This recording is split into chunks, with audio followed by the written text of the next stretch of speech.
Astăzi îți arăt cum arată o rutină de skincare completă cu produsele primite în primul meu pachet de PR de la Cosrx. Este o rutină simplă, eficientă și perfectă pentru un glow și o îngrijire profundă. Început de machierea tenului este cel mai important pas pentru ca restul produselor să acționeze eficient. Următorul pas este să aplic un toner pentru a pregăti pielea pentru serumuri.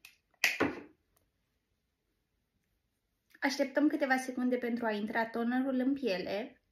Primul ser pe care îl voi aplica este cel cu arbutină, care ajută la estomparea petelor și la uniformizarea tenului.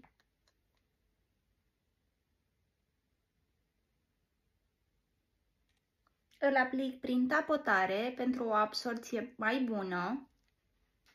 Apoi vin cu serul cu peptide și colagen pentru o hidratare profundă și un aspect sănătos al pielii.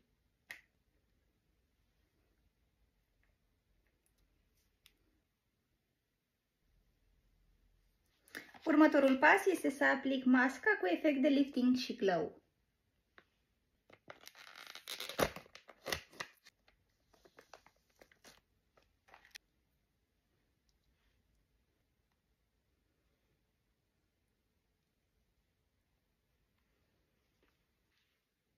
Urmează să dau masca jos, am stat cu ea 2 ore. Îmi simt pielea mult mai fermă și hidratată. Și următorul pas este să aplic o cremă hidratantă.